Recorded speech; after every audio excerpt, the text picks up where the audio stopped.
Hearth and Hamlet, an incremental city builder management game. Not a combination I'm accustomed to seeing, but every once in a while you run into those weird combos that end up being absolute gems. So once Hearth and Hamlet uploaded a demo to Steam, I thought, okay, let's go ahead and give this one a shot, and we will see if this game is worth our attention. I'm going to go ahead and start up a new game and show you exactly how this works. And we're going to name this town Blur de Blur. Long ago, 3 siblings gathered the shattered remnants of their lives and fled, chasing the promise of a brighter tomorrow. After a long and dangerous journey, the group discovered a tranquil location where they decided to set up camp and rest. Alright, so our starting objective, set up camp. To do this, we are going to be clicking on resources. Now, fortunately, this game does take into account that you don't want to give yourself carpal tunnel, so the fastest option is to just simply click and hold right here, and we'll see that we start generating some of this wood. Good news is, we're not going to be relying on our own clicks for the entire game. This is just to get some stuff started. So let's gather up, let's say, 50 wood. Then we're going to go to this campsite right here, and we are going to build, for that 50 wood, a small tent and a cozy fire, which is going to kick off the rest of the quest. This location seemed to have everything: fresh running water, fertile soil, and not a monster in sight. It was an easy decision to stay longer. We have to improve the campsite. To do that, that's going to take another 60 wood. But the good news is, as we have grown, we now have a worker. I can spend that worker on one of our resources like so, and now I'm passively generating up some of this lumber. Nowhere near what I could do on my own, obviously, but imagine you have 100 workers that are all able to spend their time gathering resources. That would add up pretty quickly now, wouldn't it? So, you can imagine getting a high population, very, very good for us. With 60 wood, let's go ahead and move over here and upgrade. We are now going to unlock a new resource, and that is going to be fishing. Whoa! Hello! Before long, the campsite was much more comfortable, but more refugees were on their way, and there wasn't enough food for everyone. Fortunately, the nearby river was teeming with fish, and the woods to the north were abundant with game. So we're going to have to expand ourselves again. Let's take a look here. 80 food and 80 wood is what we're going to need. Well, we can gather up some of this wood on its own, so let's go down to this next site, and we'll just click and hold right here to start generating up some fish. This is slow going for now, but the food is especially important. Why? Well, over in the bottom left, you not only see how many available workers we have, what our total population growth is looking like, and our housing capacity, you also see our food security. If this is really high, that actually maximizes your birth rate. You can imagine birthing people fast is a good way to ramp up in the game because you want to have as many workers as possible. So I want to get plenty of food to sit around, more than I technically need for this construction project, just so I can get this all the way up to the max. There's also something down here called happiness, which is going to be relevant for us later on, but right now, not a big deal. All right, that should be enough food that even once I build up the camp, we're not going to go down into the red. There's no real penalty for going down into the red. You don't lose the game or anything. People don't starve, but the birth rate does go down quite a lot. Unwilling to turn anyone away, the growing campsite quickly filled. We needed more wood and food to expand it. Now notice up here, because our population's grown, we are actually burning through our food. This is where things become a problem. Not food security, but actually completely running out of food. If I simply were to get myself 1 or 2 workers over here, though, that's enough to stabilize and to start growing once again. So I'm going to spend a little bit of time getting myself some more fish manually because, again, I'd like to solve that food insecurity and get myself a little bit more birth rate. Now, one problem I have with the game is that just because you grow your population does not automatically translate into more workers. It's something like 1 every 4 or 5 population is an actual working adult. It's trying to take into account that you're going to have elderly, you're going to have children growing up, etc., but it does so in a pretty simple way. The result being that, only every 4 or 5 births will you have something else that you can work with. Not as quick as I would like it to be, but I kind of understand what they're going for. There is a resource capacity limit though. Right now it's only 250 storage. So I've actually got as much food as I'm able to get. So let's see what else we can build. Up over here, there's going to be an area for some lumber. If we get 240 wood, we can do that. That will move the wood production from right next to the camp further into the forest, and we'll get some extra value for every click and or tick of your workers. So you can imagine anything that boosts up your resource productivity, kind of the absolute top priority.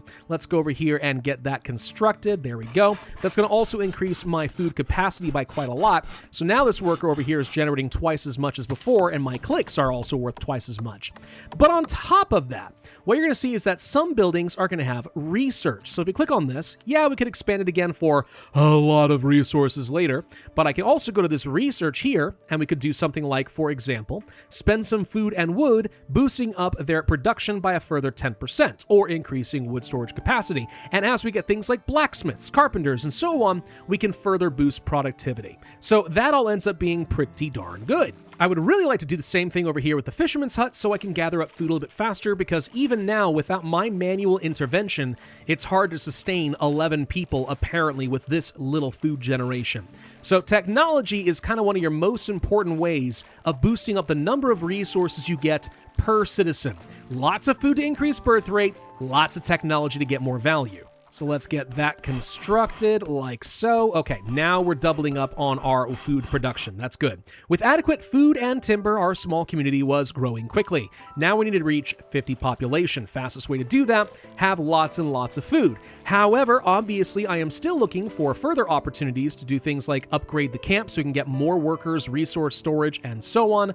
And I'm also going to be looking for opportunities to boost up some of our efficiency. So it's kind of important to stack up all the food you can. I do put a lot of my people here, but there's a balancing act. You know, maxing out your growth rate, but not following that up with the really best tech and some of the best buildings is only going to do so much. There's a balancing act for what's the actual optimal growth path. Let's go ahead and expand out that camp a little bit further. I think that's worth it. Now we've got some extra workers. Okay, let's put someone else over here on the wood and a couple more on the food. Now we're generating quite a lot more passively without any intervention from me. We've also got ourselves another resource over here, which is stone, which we gather in the exact same way, at least until we built out a quarry. And we have some new buildings we could construct, such as a public house, which is going to give us a happiness bonus for all resource gathering and some storage and unlock more buildings. Or the chief's house, which unlocks quarry, hunting, carpenter, all useful things. Let's go ahead and boost up that labor so we have a bit more food production. That's another 10%. So instead of 8 food per tick, we're getting 8.8, and I'm getting 2.2. It's not a lot. I understand. This is the kind of game that does take some patience, but the more you get that ball rolling, the better off you'll be. Let's see if we can't get ourselves that public house. I need 150 stone to do that, which isn't so bad. So we'll get that constructed. Cool. Now we could get ourselves a church, which gets even more happiness for a lot of resources. And if we start getting close to being housing capped, this is where we'd be able to start building out some dwellings.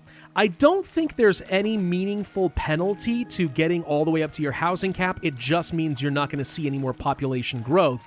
But it's not like you start having some negative impacts. It's not that intensive of a survival city builder. Still, that said, the extra happiness has directly translated into a little bit of extra production. So that's a very good reason to be building out things like the public house. Plus, we got ourselves some extra important research. If I go over to the public house, we can see we have access to hearty meals, extra wood, and stone production. Yes, now every click is worth a lot more. I'm going to build out the chief's house next, so I'll be able to get things like a quarry. I'd also love to get myself the carpenter, because this is going to boost up some research, which of course means, you know, more technology. So let's go ahead and build that next and see what comes out of it. So if I go to, let's say, the fishing hut, we should now be able to get, some additional workers can be in these spots, because there is a maximum capacity to every one of these sites. Unfortunately. Case in point, I'm actually already at that capacity here with our fish production, so we need more food. If I were to come up over here, there is, in fact, a hunting area as well, which actually produces a pretty good amount of food. So all I have to do is just, once again, get some more materials, and we get 2 base productivity. This brings it to actually being more effective than the fishing. So let's build it. People automatically will move over there. Good. There's also some research in the chief's house, which could be useful for us. So for example, extra click power for myself. So every time I click, I get 1 extra resource. Great. There's also a critical success chance. That 2% doesn't sound like much, but when you're clicking and holding for what effectively ends up being hundreds or thousands of ticks of resources, those little bits can matter. So I'm definitely going to get that quickly, like so. And there's an advisor who will notify me anytime I have enough resources to go ahead and construct a building. Useful, not my top priority. Our population has reached 50 though. Our humble campsite could no longer support our growing community. We decided to replace it with a town square to unite our settlement and welcome new refugees, which means over here I need 3,000 food, and I need to get 100 population to advance the quest. But upgrading this town square here would unlock a new resource, iron, and roads, which makes everything more efficient. By the way, I just had like a little critical success here on some of this food. We'll see if we can't get another one to pop up. There it is. A couple of them, actually. So instead of 4.3 on a click, I got 52. Yeah, that's why critical success is really, really good. It's a more than 10 times resource bonus. Like, that's solid. What can I say about that? It's perfect. Give me more. Construct a quarry over here so that now everyone moves. And I'll start generating even more resources per click. But when in doubt, if I'm not maximized on my birth rate with food security, then I'm just going to spend a little bit of time boosting this back up. Out of curiosity, there is another technology we could have gone for over here at the Carpenter. Let's boost up our wood production by another +1. That's relatively cheap. Can I afford to build the church? Almost. If I wait just a moment, there we go. Worth it. The extra 10% happiness does result in a bit of extra productivity, so that's good. And at the church, if I get myself just a little bit more lumber, we can get ourselves a technology that's going to boost up our birth rate speed by another 20%. Again, it doesn't amount to an absolute ton, but it's more just like, at a principle here, the faster I get my birth rate up, the more people I can put to work, the more things I can do passively. But here's one thing I think is kind of fun about this game and why it's a little bit different, because I'm really not into clickers as a rule. There are very rare exceptions. The reason why I think the gameplay loop for a lot of clickers is kind of dumb. It's click so that you can get upgrades, so your clicks are more effective, so you can click less. It's almost like your goal is to get to a point where you don't even need to play the game itself. That's a weird loop to me. But at least with this, it feels like everything has a purpose. I'm trying to get more efficient so I can gather more resources faster so I can build something up, and that's going to lead to more things that I can build and expand. At the very least, I see something much more attractive in a game like this. That doesn't mean there's not still plenty of sitting around though. Just bear in mind, I'm going to be cutting out probably like 90% of this video because a lot of it is just sitting here, clicking, and then holding and waiting. And I think for a lot of people, that's not going to be a very attractive thing. But for some, it's going to be very chill and very zen. From a development perspective, the real trick is going to be how do you balance this game out in such a way where it feels like it's progressing fast enough, but not too fast? Which audience are you trying to make happy? And that may not be me, but it may be somebody else, I don't know. Would my wife love this game? Probably. Anyway, let's go ahead and boost up our fishermen so we get even more productivity per worker there. So that brings us up to 20 fish per tick. Not bad. And I don't know, I didn't really check, but I wonder if some of these building sprites actually look a little bit bigger and better with every major upgrade. If not, then I hope that's something they consider adding in, because that would feel like a meaningful, at least aesthetic progression. Let me do a quick look through our research book and see what else I might want. Get some extra wood production. Don't need the workers or capacity yet, though eventually that would be useful. I'm going to upgrade my camp so we have a proper town square, and now we're going to have access to iron as a resource once I build out the iron mine. With adequate food and timber, our small campsite had quickly grown to a thriving hamlet. We have 100 people. Let's double that population once again. The road will be good. +1 to all gathering resources. Super duper worth it. Let's go ahead and farm out a little bit more food. Because again, that +1 is not just for me. It's for every person. So every single worker I've got now just increased their productivity by a fair bit.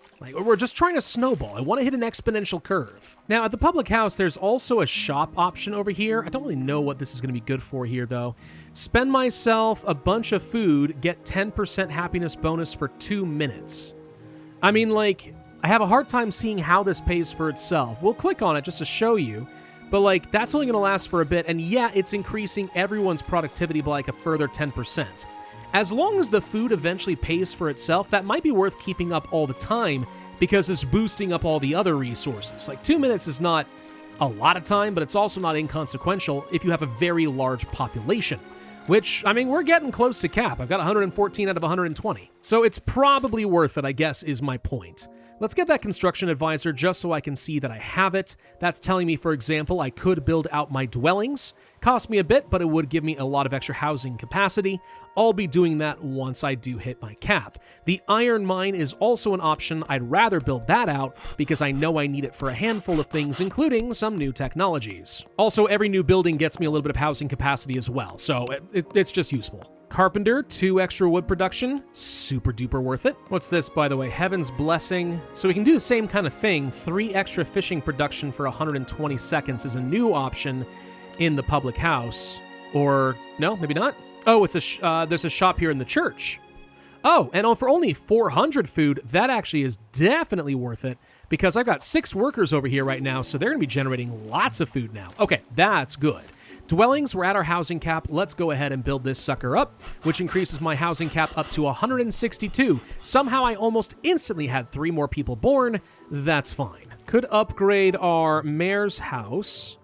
That would unlock the library, which to me sounds like more technologic, so I would like to get one of those. Need some iron, huh? Okay. I do think a very easy mistake a lot of people will run into with this game is not constantly maxing out their birth rate and their food security. People are gonna be like, all right, I need 800 food to build this next thing. I've got 800, let's go ahead and construct it.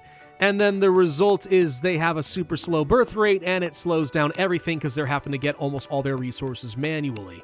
Don't do that. Do what I'm doing. Max out that food security first, then look at what else you can build. Unless it leads to technology that makes you get food faster, then it's worth it. Let's go ahead and pick this sucker up. So now we got ourselves a library. For research, look at that, +2 global harvesting, and that's not an insane amount of resources for something so gosh dang good. +2 for everybody? Amazing. So let's buy it. All right, so now every one of my clicks over here is worth a whole lot more. Oh man, so how are we doing over on fish with no other buffs? We're making 49 per second or whatever here. Pretty good. The real trick is knowing where else you can get some more research, and it's not as obvious as you like it to be, but there is something here. So 10% extra personal gathering power. Also, when I work at a location, it gives all the workers another 20% production, so that would be useful. If I come over here, for example, you can see this place is now highlighted, but also, if I click on another place, I can actually have both of them lingering for a bit. Like, it doesn't go away instantly. So I actually could, theoretically, set this up in a way where I click on, let's say, wood, food, and then iron, and I can keep most of my time on this, but I've now buffed everyone up by another 20% for a bit longer. Pretty good. Little gamey, but pretty good. I'd also like to boost up my own personal resource gathering by a further 10%, and there's another advisor that would let me know whenever I'm able to do some research, in case I missed it, which is helpful because research is like the easiest thing to overlook by accident. Would probably be useful to build up a blacksmith. Tools for even more production, yes please. So we'll build this sucker up, though I'm pretty sure we're going to need a lot more resources for that to be a thing. And what the game is telling me over in the top left over here is that multipliers improve base production, extras are added on afterwards. So when I add on +5 extra to click, I mean, it's not getting that multiplied by another, let's say 10 or 20%. So it's base times multipliers, then extras. That explains a bit of the math behind it. That said, still useful. Because if I have a lot of resources, 20% extra on base for everything. And if I were to go to some of these buildings here, we'll be able to see we now have access to, there it is, 50% more production modifier. So like, this is a thing I now need on like literally everything. Literally everything. That said, I'm also very close to being housing capped. More dwellings, what would it take? 2,000 stone. Need that to keep my population growing nicely. Done deal, boost me up to 238 housing. And there's actually another building I could construct over here. Le Alchemist. Bit expensive, but if that leads to more technology, also going to be worth it. Let's see what we got here. Preserving salts, good for all my food production. Happiness bonus for everything else. Yep, glad to have one of those. Let's go to the research hut, and I need a little bit more wood. We can buy that now. Boom. So that's 50%. So now my 8 workers are producing 115 food per second. Now that's important, because the more I grow this population, the more food I need in the first place, but it's fine. We're growing. Uh-oh, though. As our hamlet blossomed, so too did our problems. Before long, we encountered some violent creatures in the area, and it was decided we needed guards to protect us. So now I have to build a guardhouse. I do not recommend doing this until you feel like you've got all your other technology in place first. Why? Because it's going to start kicking off a few things that are time sensitive. And I don't want to do that unless I feel like I'm in a commanding position. Let's go to our alchemist and make sure we get the extra food production happiness bonus there. What else can we shop for here? 50% more wood for 120 seconds. Now 500 iron is a little bit of a steeper price for me though. I'm not sure how willing I am to pay that. I do think I'm going to go to the mayor's house here real quick and just get this research advisor. That way, if I miss something, I know I can get it. If this little torch symbol is currently burned out, it means that you have a technology 2 research, but you can't do it right now. Later on, you can. Hello, a farm. Oh, okay. Even more food, huh? In the quarry, though, we could, for example, get ourselves that stone production, plus there's the capacity in the workers. Not a lot of point in having these unless you know you need them, so this is not as helpful. Like, I'd rather be able to toggle off, I don't want to be notified about this tech because I'll deal with it on a case-by-case basis. Still, it's there, and it can be helpful, especially if you're missing something useful in, let's say, the library, the blacksmith, or the carpenter. The alternative is you open up your research book and you actually just start looking at all your individual buildings over here. So I can sort through all this and just see, is there something important I've missed? I don't think so, except for maybe the sturdy tools and also the skilled labor. So let's get the 50% modifier and just try to ramp up this iron production. That's my bottleneck right now. Something new I can get here at the blacksmith. Weaponry. Yeah, that'll be relevant once I get my guardhouse up and running. For now, I'm trying to get that 20% modifier for all resources. We're capped out on food. Okay, that's a good problem to have, I suppose. Let's see, is there anything else that I should be building or unlocking? I don't think so, not until I get another important resource. Yeah, we don't have any way of generating gold as of yet. Could build out an upgrade for the town square, not sure I need it. Doesn't benefit me a lot right now because I'm not anywhere close to my storage cap. So I'd rather go ahead and get these town guards. 8,000 wood. I'm just a smidge shy. One moment. There we go. Build this thing up. Now we can start training up a military, which is going to be very important for us. So if I come over here, we can take a look at the military tab, and we can recruit some soldiers. Now this does cost me some iron and some food, and there is an upkeep cost, but we can see how much strength we'd get out of this. This is gonna be important. But before we do that, let's see if I can't get myself a simple farm. Not that I need the extra food right now, but it can't hurt. There we go, looks nice. We got some workers over here. This is worth 12 food per click. Well, that's pretty good. Compare that to the fish, which is worth 14, and this is with no upgrades. So yeah, it would not take a lot to make this actually quite a lot better. Okay. Also, we have a market. Now, this I hadn't seen before. Unlock financial upgrades? What do I do with financial upgrades, I wonder? I don't know. Let's get that market built up. I want to see exactly what financial options exist. Oh, that also leads to a warehouse for massive storage. Okay. So here we can do research for diddly. Absolutely nothing. Absolutely nothing until we advance the quests. Okay. I'm just kind of peeking around real quick, looking to see if there's anything that I should be working toward upgrading. Looks like just about everything else that I could go for is not available in the demo. So I think we're running out of track, and pretty soon I do need to swap over to training up those guards. So let's go to military. We need to train up 5. Okay. And this does take a little bit of time, so I'll spend it wisely, gathering up some more resources, shoring up my deficits. And I could preemptively research some useful tech, boosting up my attack damage, but also some upkeep for my soldiers, and just generally more damage and defense. Why is this all gonna matter? You'll see in a little bit. There we go. While out foraging in the forest, a young couple spotted a small group of goblins approaching town. We had only a short while to make sure we were ready. We have to defend the village. All right, this opens up a new thing. In the very bottom right, you're gonna see a little goblin slowly running towards our village. When he arrives, there's going to be a combat action where we're going to be testing how many soldiers we have against their various different goblins. I don't know exactly how strong the goblins are. It just tells me when they're going to get here and how many there are. So it's kind of hard to know how much my extra attack and defense is going to do for me. But, obviously having lots of soldiers and stuff like that will probably increase your odds of a successful combat. Problem is, with the increased consumption for all your soldiers, too many soldiers can drain your economy. So it's a balancing act. I would love to upgrade these houses. We have enough resources to go around, but when it says the reward is not available in demo, I have to assume it's a massive waste. Extra population right now would be very nice. Yep, the music changed. That must be a cue that we're about to get attacked. Yep, if we look down over here in the bottom right, it looks like the goblins are about to arrive. They're swinging at me! All right, and they're dead.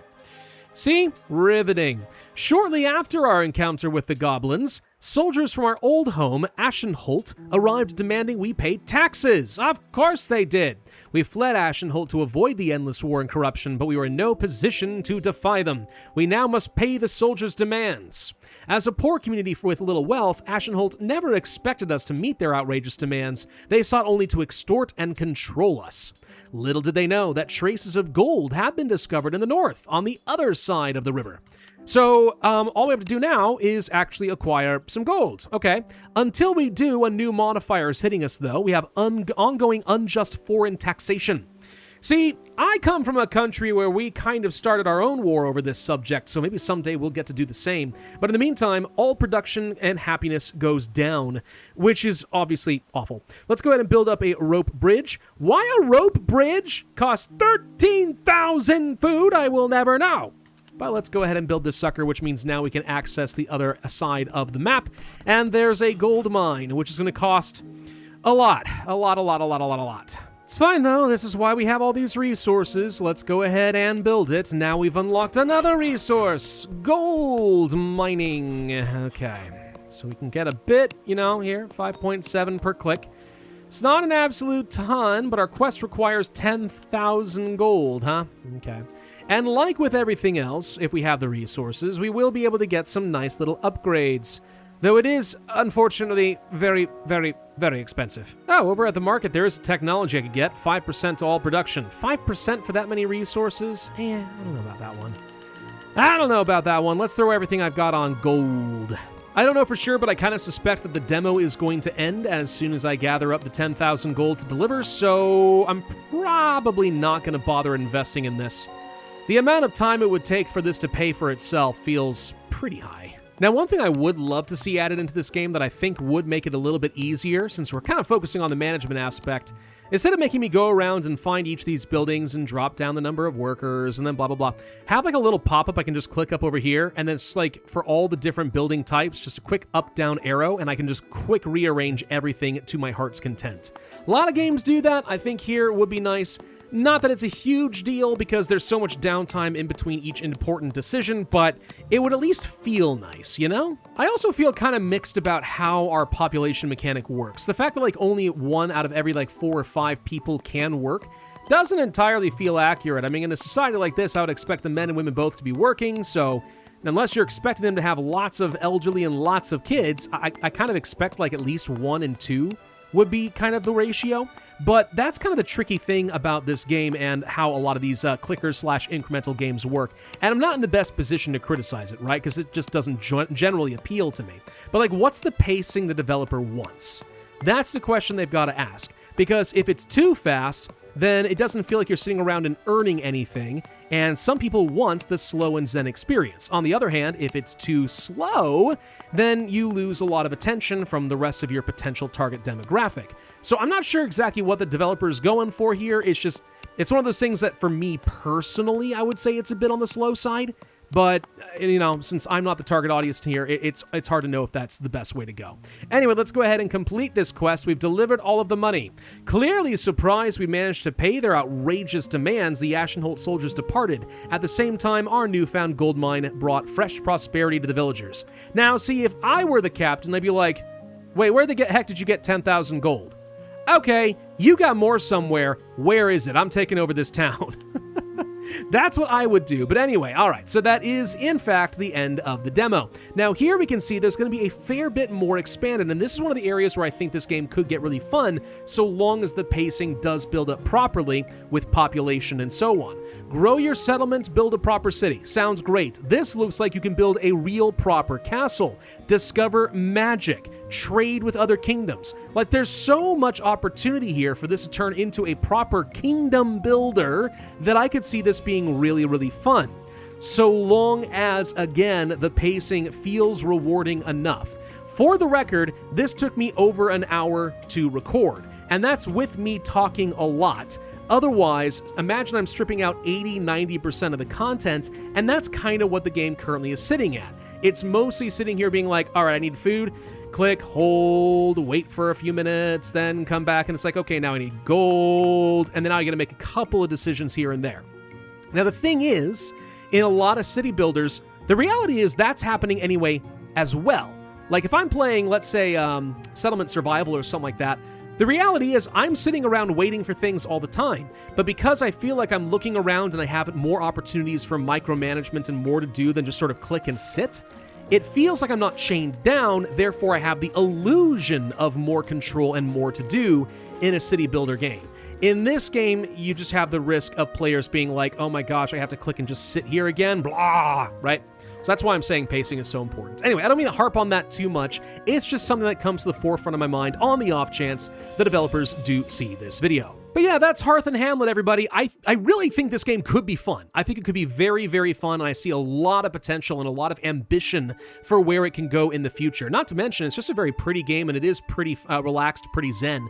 So I think that's going to appeal to a lot of people. I'm going to include a link in the description down below if you guys would like to check it out for yourselves. In the meantime, thank you all very much for watching. I hope you enjoyed this video. If so, I would ask you to hit that like button, leave a comment, subscribe, hit that notify bell, and I will see you guys next time.